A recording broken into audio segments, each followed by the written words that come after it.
What is going on, people? Welcome to my channel. My name is James. This is Home Remedy Fitness. We got a good one today. It's going to be a 30-minute full body kettlebell workout. Very foundational movements. We're going to get that heart rate up. We're going to attack our core. We're going to get a good sweat in today. There's a couple of sets of Tabata, a couple of sets of core movements. Easy to remember because as we get tired, the brain tends to shut off. So we're just getting through that as many times as possible. Take whatever time you need to rest in between. That 12 minutes is your 12 minutes to do as you please. So we're going to try and push it. We're going to try and get some work done. Rest for 2 minutes. And then the second aspect of our workout is just going to be a 100 rep core circuit. So if you have your sliders, grab your sliders. If you do not have sliders, maybe put a towel down on a hardwood floor, wear your socks at the gym. If there's a hallway section, you can kind of modify it. If you're only on turf or only have the rubber, we can compromise a little bit. But then we're going to hop back into that Tabata and then wrap up with the core at the end. So very simple, very quick, but we're going to be getting after it today. 30 minutes of hard work. If you have any questions as far as the exercises, go ahead, jump to the back. I'm going to have all the videos kind of dissecting things for you, so have no worries there. No warm up today, so it's going to be on your own accord. So either pause here if you had not done so already, get a little warm up going, and then come back and we'll get it going. If you have warmed up, let's go ahead, hop into it. We got 10 seconds.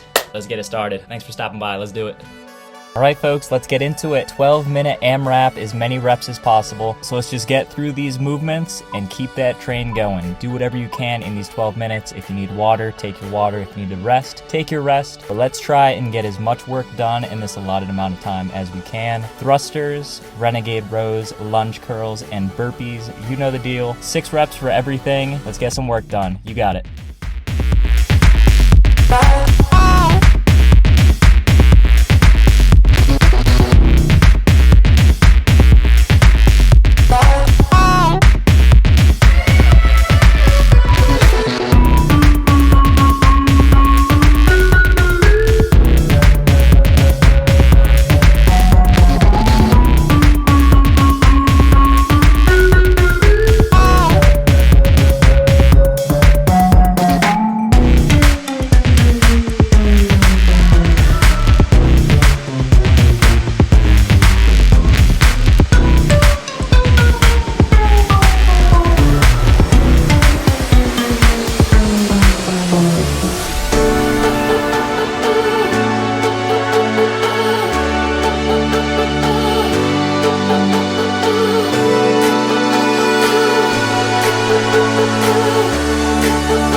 Excellent job here, people. 2 minutes for yourself. Get your water, get off your feet, do what you need to do, but let's try and get a little bit of rest before we hop back into things. The next circuit is gonna be all core based. So if you have your sliders, go ahead, grab sliders. If not, we can work around it, grab your socks, grab a towel, or we can just shift our body weight. We can figure something out here. But all in all, we're gonna be working through some body saws, knees to chest, block crunches, pikes, mountain climbers, and some floor jacks. So we got a lot coming at us, 100 reps in totality. We're gonna try and minimize the rest time, just shoot right through, really light up that midsection before getting the second half of this workout. So like I said, grab your water, get your rest, and let's get it going.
Woo-wee. Yeah, that was good. Hopefully y'all are feeling it. I'm definitely feeling it. Hopefully I have one ab by the end of this workout. I think I deserve one ab, and so do you. We're gonna get the tail end of this workout. We're just jumping right back into an AMRAP. So 10 minutes this go around. We're combining the alternating thrusters into regular thrusters. Still multiples of 10, so we're hitting just 5s across the board. Same movements. Let's try and muster up the last little bit of what we have and finish on a high note. 10 minutes, one more core circuit. You got it.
inside the rabbit hole.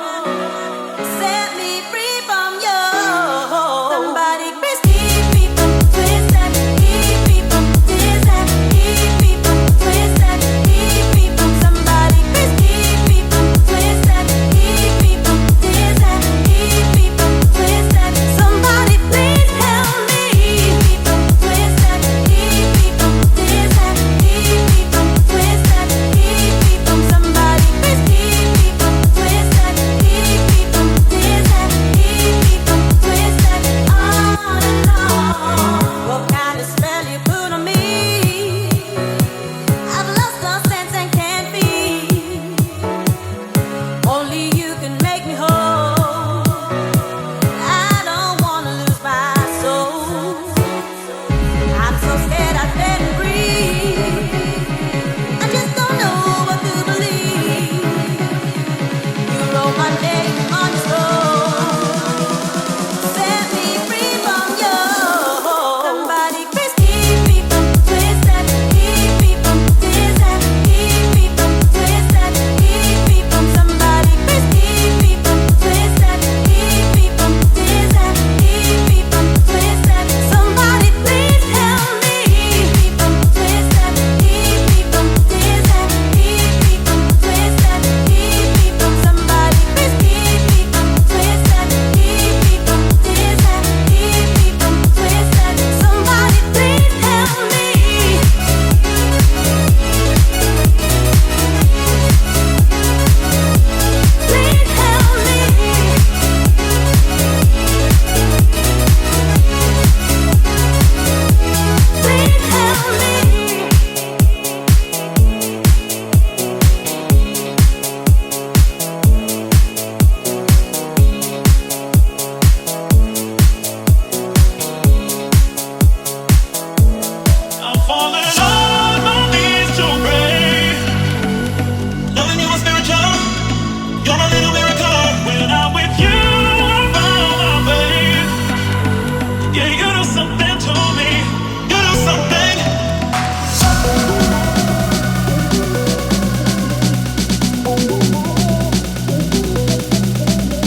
way to work, people. That 10 minutes definitely seems a lot longer. Time seems to be slowing down on this workout. You got it. We're about 75% of the way done. We are just going to finish up with the same core circuit that we had going on, so we're pretty familiar with these movements. All slider based. If it was body weight for you, use your body weight. If it was socks or towels, go ahead, grab that dirty sock. We are finishing on a high note. Let's get our second ab. If you got one earlier, let's make it two.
Good job today, people.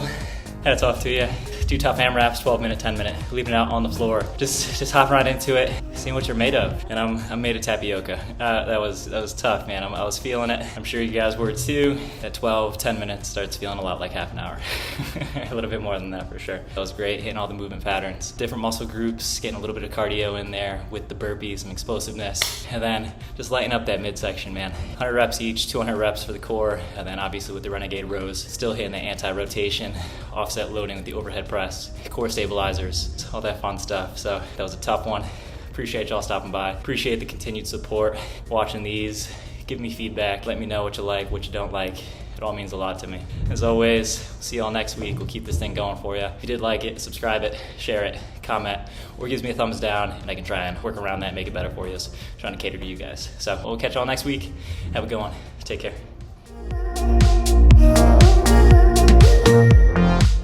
Let's take a look at a great full body movement. It's gonna have some lower body pressing, some upper body pressing, a lot of core engagement. We're talking about a alternating thruster. Thruster is just a front rack position. We're squatting down on the way up and using that momentum to press it up overhead. Alternating version of this is just gonna ask our core, gonna ask our trunk musculature, our hip musculature, everything to stabilize as we're pressing with that offset load. Just as you would a regular squat, we're gonna be up in that front rack position, trying to have our elbows rocked forward, forearms as vertical as we can, and then both dumbbells resting on our shoulders there. So as we descend, we are trying to have our chest stay up as much as we can. We're not collapsing down even though that weight is there. We're watching the butt wink. We're watching our knees come in, trying to have the weight on the blades of our feet, weight in the heels, checking all those boxes, making sure everything is proper on the descent of that squat. As we drive upwards, we're really trying to accentuate the knees coming out, really drive hard into our heels, chest up proud, squeezing, extending the hips, trying to bring those hips forward. And then as we are nearing the top, we're just gonna drive up one of those dumbbells. So being that these dumbbells are probably a little bit heavier than what we're typically doing as far as overhead pressing or like a stationary strict press, we can use that momentum, and that is the whole point of the thruster. So we're getting some momentum, we're getting some power generated from our lower body, pressing it up, and then on the descending portion of the dumbbell, we can kind of descend on the squat as well. Almost picture like an egg toss. So as the distance gets farther, you're kind of giving a little bit to that egg, right? If you're very firm, it'll probably crack in your hand. Same idea here as we catch our dumbbell. We're not rigid. We're not letting that dumbbell just fall on our shoulder. I mean, you could. It's not going to feel good, but as far as efficiency, fluidity, everything like that, we can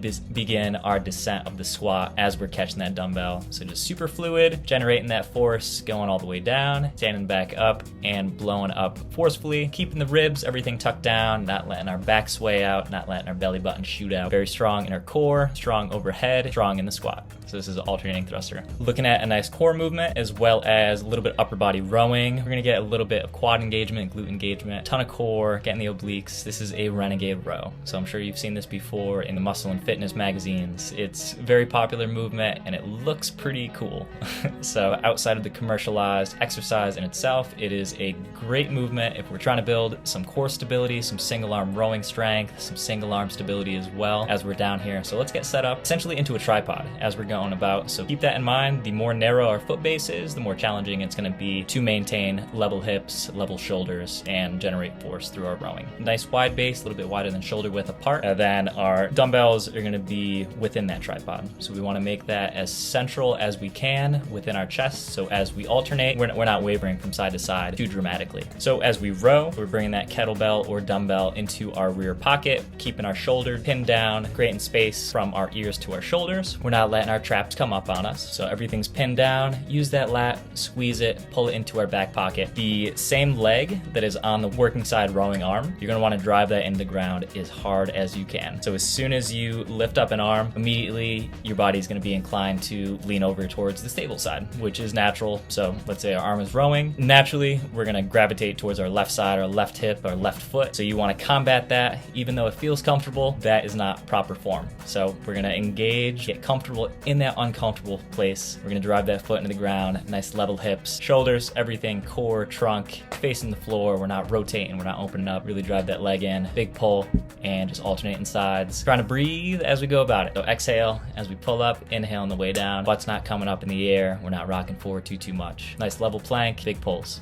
Maybe lunges are getting too boring for you. Maybe you're obsessed with working out your biceps and you want to go to the beach and have big old biceps. Well, this is a great combination for checking both those boxes. We can get a little bit more crazy. We can spice up a reverse lunge. We can also work on those nice biceps in the process. Lunges, working the lower half, working the core, that's totally fine. You know, we're trying to spice things up a little bit. Let's incorporate the entirety of the body. As opposed to doing a curl, then a reverse lunge, we're gonna try and incorporate the two of them. All this is gonna do is have the load now dynamic. So it's going to be testing the stability of your bottom portion of your lunge. It's gonna have a little bit trap activation as we're going into that curl. Obviously the biceps, and then again, we're getting some lower half activation. So we're getting the glutes, we're getting the hamstrings, all that fun stuff. You know, we're getting a little bit wonky if we're getting away from proper form. Maybe, you know, we can't pat our head and rub our stomach at the same time. If that's a little bit challenging for us, we can totally do a curl and then move into our reverse lunge. That's totally fine. Find something, some variation of this exercise that fits within your fitness level. But all this is doing is ramping up the metabolic output, ramping up the intensity a little bit for you, and the biceps, getting the lower half involved. This is a reverse lunge curl. I would say most hated exercise in the world. We're going over a burpee today. This is a full body movement, commonly seen in Tabatas and AMRAPs, very popular in CrossFit. Sport activities, the burpee is just, it's good. It's a high metabolic output, gets a good squat pattern, opens up the hips. We got some pressing if your fitness level allows for the push up at the bottom half. Some jumping, definitely the cardio is through the roof with this one. You're gonna go down, touch the ground, hop back. So just straightening out the legs from there. If your fitness level doesn't allow for you to jump, you can do a step, you can do a step. If your fitness level allows you to go down into the press, like what I had mentioned earlier, we're just doing a strict push-up, then we can jump back together, step back together, whatever works for you. Then we're just gonna do a little hop, clap up overhead. You can do a jumping jack, but that would be the entirety of a burpee. I don't know why the little hop on the top, but I don't make the rules, I just do the burpee. Find something that works for you within that realm of criteria. You can do the steps, you can do the jumps, you can do a push-up, or you can just, you know, extend the legs, bring them back in, jump back up. Those are all some options, and those are totally acceptable if you were to ever enter in a worldwide competition where burpees are counted. Pick something that works for you, implement them into your training. Great for metabolic output. Definitely get that cardio increased, hitting just about all your muscle groups. This is a burpee. Taking a peek here at a full body movement. It's gonna be a lower body press. It's gonna be an upper body press. We're talking about a thruster today with our dumbbells. So let's move it up into a front rack position. Really fighting the urge right off the jump to let our chest collapse, let our chest fall forward, even though we have a respectable amount of weight up in that front rack position. So we're keeping our elbows driven forward, nice straight, with our forearm as vertical as we can, and then we're gonna tuck our tailbone underneath us. So that core is gonna be nice and engaged, our ribs are flaring out, bear hugging over those dumbbells. And then we are going to begin the first portion of the thruster. So that'll be the squat. So let's try and focus on keeping our knees out. Weight is in the outside, the blades of our foot. Weight is in the heels. Watching that butt wink. So as soon as you get to a depth that is good for you, we're not letting our tailbone tuck underneath us. So right, squeezing everything, making sure that spine, nice neutral alignment, not letting that lumbar super extend down there at the bottom. So keeping our chest up, dumbbells as is. And then as we stand up, everything's going to try and move in unison. The whole idea behind a thruster is using the momentum from the lower body to get those dumbbells from the bottom position up overhead. So we're driving hard into the heels, keeping that chest up, extending those hips, driving everything up as hard as we can. And then as soon as we get to that highest point, that's when the upper body comes involved. Drive it up overhead, just trying to stay as vertical as we can. I'm sure you've seen it before. Now, like shooting out on an angle and doing that front press in front of us.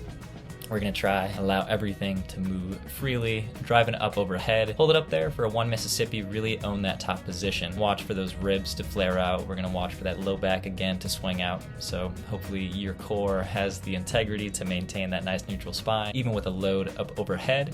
And if it doesn't, something to be mindful of. So definitely squeeze your core, make sure we're not getting all out of whack with that weight up overhead. And then on our way down, talked about this in the other video, but if you're catching an egg, like an egg toss, we just had Easter, you want to give a little, right? So if you're super rigid and you catch the egg, it just explodes in your hand. We don't like that. So same idea with the weights. So X amount of pounds coming down on us. It's gonna be a lot heavier when gravity gets involved. So as opposed to catching it rigid on our shoulders, that's not gonna feel good. We don't want that. We don't want to get our collarbone or nothing banged up right here. So give it a little bit. So as soon as you start to descend with your arm, as soon as it is about to hit you, descend on that squat as well. So you're gonna give it a little bit of cushion. That's also gonna help you with the kinetics on the way down. down, give you a little bit of energy, elastic energy. Let's try and make this very fluid, right? So on their way down, catch it, and then we're right back up, exploding upwards, drive it up overhead is a dumbbell thruster.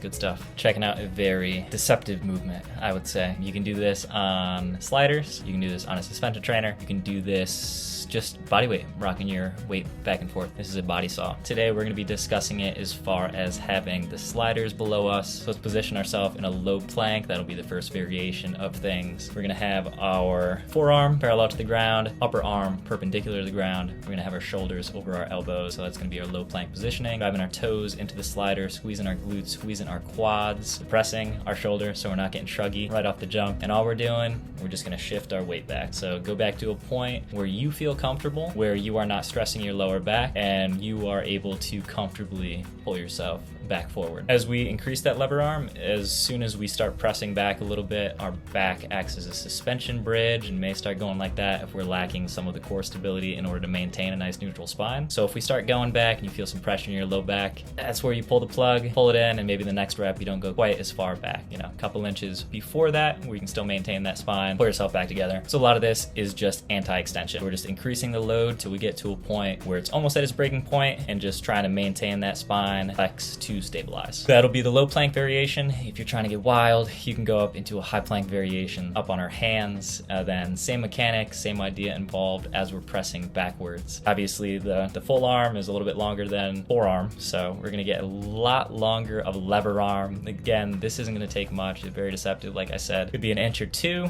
and you start feeling it immediately, then you reel it back in. Don't be a superhero, don't throw out your back. Be very mindful, very small movements, and just bringing attention to your core and feeling it. As you rock backwards, just feel it inside of you. You can feel it's pretty neat. We're also going to be engaging our traps, also going to be engaging our lats to maintain everything. Yourself back forward. All in all, core movement, great for you. Don't look like much, but it's going to be killing you. Body saw. Core movement right here, using our sliders. We can also use suspension trainers, can also use nothing. You can use body weight. Today we're going to be talking about a slider usage, knees to chest. If you guessed it, we're bringing our knees to our chest. So we're going to set up here. It's going to be a lot easier if we're in a high plank position, just allowing more space below us, more capability to bring our knees up underneath us without congested and bopping our knees on the hardwood if that is the case. Go ahead, situate yourself in the high plank, shoulders pinned down, keep it away from the ears, open up your pickle jar so we're internally rotating our arms, elbow pits, if that's the word for it, face those the same direction as your head so we're not flaring out or anything like that. Engaging our lats, squeezing our glutes, driving our feet in the ground so the quads are lit up, neutral spine, straight line from the heels to the head. That is our start position. And then the way to do the knees to the chest is to bring your knees to your chest and then you bring them back out. So great core movement, just working the lower core musculature, getting some hip flexor activation, flex of that thoracic spine as we come up over the top. You can play around with the tempo. You can go ahead like a piston, bang them out, drive that intensity upwards, or you can go nice and slow, focus on the eccentric portion. Squeeze it up there. Good flex of the spine, like I said, really tuck that tailbone up underneath you, and then on the way back, like Velcro, go ahead, slowly lower yourself back out. But you can play around with it, up the intensity if you are a sadist. Slow it down, do your knees to chest like that. But that's what we're working with right here. What time is it? Clock crunch time. Okay, so this movement can be done on sliders, can be done on suspension trainer, can be used, I think so, on body weight. It could be used on the ground. Would look a little bit funky, but it is possible. Today we are discussing the slider variation of such. So for this movement, we're going to want to set up in a high plank position. Wrists underneath our elbows, underneath our shoulders, shoulders pinned down, creating space from our ears. We're not coming up here. Squeeze the glutes, everything that we're typically doing as far as the high plank goes. Check all those boxes, make sure that everything's nice and engaged. We're going to a 9 and we're going to a 3. If you can picture, you're like the Fibonacci guy inside the circle. That's what we're looking for. Get those 2 digits. We're going to bring both of our knees up to the left-hand side. We're going to bring both of our knees up to the right-hand side and down to the 6 in between. Big crunch, big flex to the leg that's closest to the ground. Really try and squeeze that oblique. Really try and get some good lateral flexion. And then on the way back out, again, fighting the extension. We're not letting our butt flare up in the air, not getting our hips too high. Same idea. We're not sagging down. We're not letting our shoulders retract. We're not letting gravity win here. Be strong, squeeze our glutes, squeeze our core, protect that spine. So again, we can do variations. You can play around with the tempo, go ahead, bang it out, and just do a V. We can go quick with it, bang, bang, bang, get that heart rate up, or we can slow it down. Your choice. If you want to increase the intensity as far as the eccentric lowering phase, go ahead, get your crunch, get a nice tuck, and then on the way out, give it like a 3 or 4 count on the way out there. So really accentuate that lowering phase. That's going to get you extremely sore. You'll be feeling it. This is a clock crunch, 3, 6, and 9. Those are the numbers that you're focusing on. This is a great one for developing your lower core. So if we got a 2-pack, why not get a 4-pack, right? So let's do some pikes here. This one's going to be based off of a slider. So if you have a pair of sliders, totally grab those. If not, you can use a towel. You can wear your socks on kind of a slippery surface, but you want something that's going to be mobile, slippery, slidey. Let's set up in a high plank. So if we are wrists underneath our elbows, underneath our shoulders packed down, squeeze our glutes, straight line, heels to the head, nice, firm, high plank. We got that. We're nailing it. Now let's picture somebody is grabbing our belt, grabbing us by the waist, and just hoisting ourselves up, right? So you want to bring your feet almost to your hands, but not quite. And hoist yourself up. So you're using a lot of our lower core musculature. We're getting some hip flexors involved and just acting like a scissor lift, pulling ourselves together. So just one thing to look out for. I said not all the way before, because you'll notice as soon as you start getting to that almost vertical spot, it's difficult to slide back out almost. So you almost want to get to a very acute angle, but not vertical with your lower half. If you have the mobility for it, and that is within your fitness level, don't go up all the way.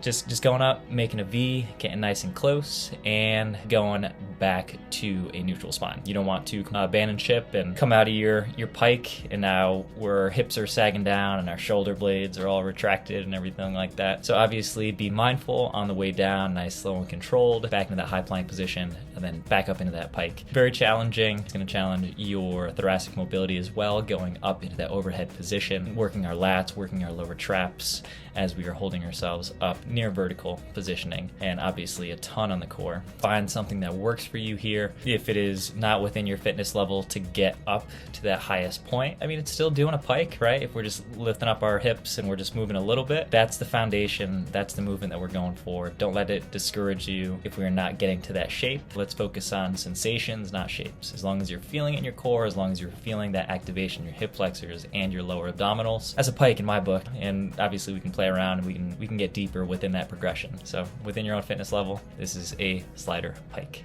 Checking out some mountain climbers here. This one is going to be a slider-based activity. Obviously, we can do it with body weight. We can do it with suspension training, but today we're using sliders to slide. So if we're up in a high plank position, we're stacked, neutral spine, engaged, everything is nice and proper, protecting that spine, and then we're going to go ahead, we're going to move into some mountain climbers. That being alternating one knee up to the chest at a time before releasing it, working like pistons, watching for our hips not to jut up into the air, watching for our shoulders not to retract all the way, right? So we want to be protracted, everything nice and strong up top. We don't want to start pushing away or lean over and have our shoulders way up past our wrists. You know, we don't want any of that. Just staying in that nice, firm, high plank position, alternating legs. Really good for getting the heart rate up, really good for your lower core. That's going to light on fire immediately because we're keeping that tension on the sliders as we're going about it. Play around with tempo, find something that works best for you. The slower you go, maybe you can focus a little bit more on tucking that tailbone up underneath you, getting a lot more of a lumbar and thoracic flexion. So flexing that core as much as we can and slowing the way out. It's like Velcro. You're going to accentuate the intensity and that active lengthening of your core. If you're looking for a little bit more intensity and you're just trying to get that heart rate up and just blast it out of there, you can just fire them up and pump it out. Find something that works best for you within your fitness level. You can do a high plank, you can do a low plank. Again, that's going to modify the intensities. Slider, mountain climber, you'll feel it. It's good for you.